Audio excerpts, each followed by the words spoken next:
Hello and welcome to another episode of the HT Physio Quick Tips series.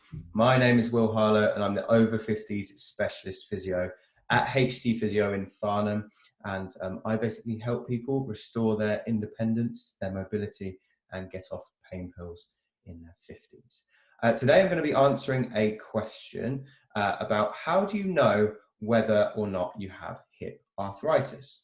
So I was asked this by a client a little while ago, and they said, I've got some pain around my hip area. I'm not sure if it's arthritis. Is there any way that you can tell without having an x-ray?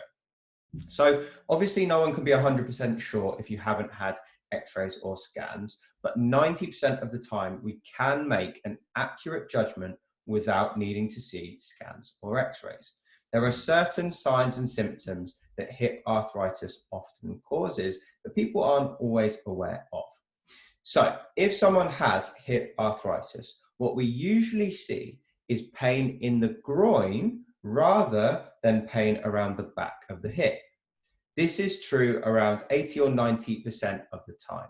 So if you have pain around the back of your buttock or on the side of your hip, it's probably not hip arthritis. Now, this isn't 100% true. It doesn't happen every single time, but 8 or 9 times out of 10, the pain is right in the groin and it feels like a deep, achy pain. Sometimes it's a little bit sharp when you're doing things like going up and down stairs.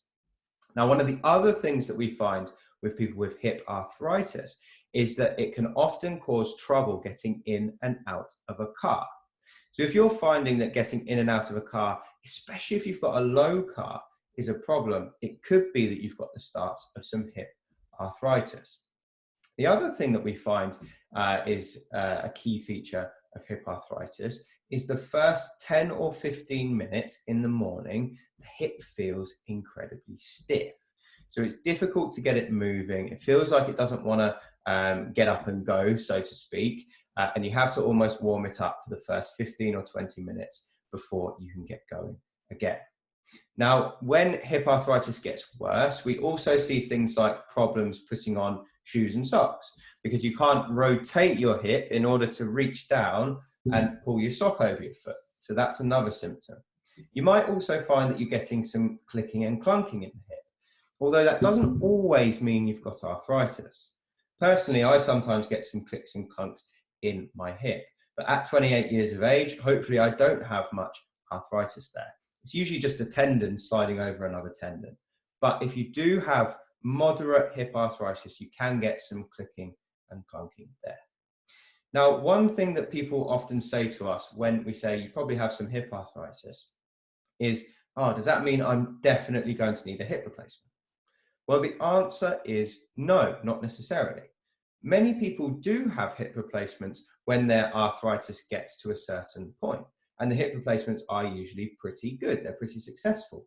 But many people can avoid getting to that stage with appropriate strengthening, which we can show you how to do at HT Physio, and also some hands-on therapy and some exercises to just get the joint moving a bit better. Some people come to see us and they're struggling to do their normal walks. They don't like taking their dog out anymore because it starts to hurt when they get halfway around.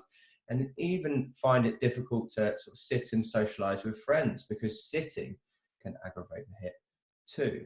Now, after some treatment, many of these clients do find that they get a real improvement in their hip symptoms. So if you haven't had it checked out by a physio who specializes in people of your age, then do feel free to get in contact and we can schedule you for either a free telephone consultation or a free taster session to see how we can help. The alternative is you go onto Amazon and you pick up a copy of my book, Thriving Beyond 50, where I have a dedicated chapter to hip arthritis and what you can do to help it at home. So that would be a great place to start as well. So anyway, that's all I've got for you on hip arthritis for the moment. I hope that was helpful. If you like this video, make sure you share it with your friends and hopefully look forward to speaking to some of you soon. Thanks, Em, and see you on the next video.